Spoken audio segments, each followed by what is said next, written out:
qui est déjà parti dans une église dite réveillée et a déjà entendu. La libéralité va au-delà de la dîme. Dans la nouvelle alliance, on est dans la libéralité. La dîme, c'était 10%. Mais dans la libéralité, dans la nouvelle alliance, il faut donner tous ses biens. Qu'est-ce que la libéralité? C'est ce que les pasteurs qui n'ont pas envie de travailler là.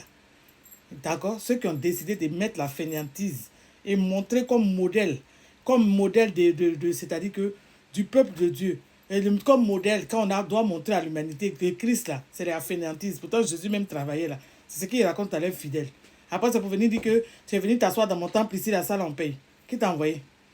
Jésus n'a pas construit le temple, les disciples n'ont pas construit le temple. Pourquoi? Parce que ce n'est pas ça la priorité. C'est-à-dire que l'essentiel de notre relation avec Dieu est une relation intérieure. Raison pour laquelle la Bible dit que ceux qui adorent Dieu l'adorent en esprit et en vérité. Allez-y chercher le verset. C'est une relation intérieure, pas une relation extérieure. D'accord? On va venir justifier la dîme. J'ai dit, pourquoi vous n'avez pas honte? D'accord? Parmi vous, les pasteurs, il n'y en a pas qui sont orphelins des pères et des mères. Je ne justifie pas la dîme. Je n'ai pas dit à quelqu'un de donner la dîme parce qu'il n'existe pas de dîme dans la nouvelle alliance. D'accord? Dans la nouvelle alliance, la dîme, là, elle n'existe pas parce que c'était le salaire des Lévites. Un Lévite est un membre de la tribu de Lévi. Et Jésus est sorti de Judas.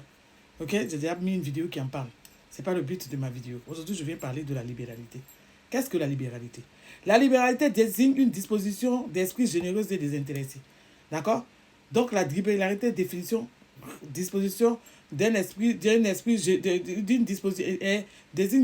d'esprit généreuse et désintéressé. Depuis quand vous, là, vous êtes généreux? Depuis quand vous êtes désintéressé? Tout ce que vous faites là, la finalité, c'est l'argent. D'accord?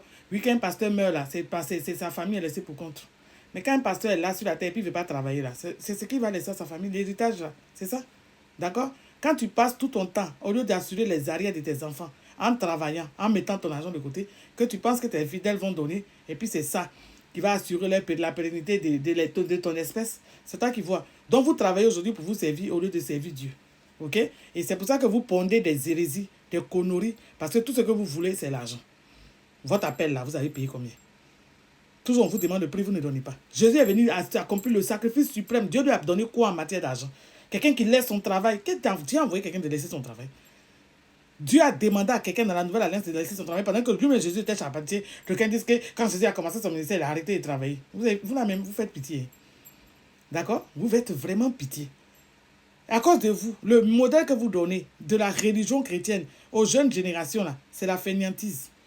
D'accord? Donc, ils viennent parler de ça. Donc, il faut donner libéralement. Il faut donner sans rien attendre en retour. Est-ce que vous-même, les pasteurs, vous êtes désintéressés? Non. Il n'y a pas plus intéressé que vous. OK? Donc, on va rentrer dans la parole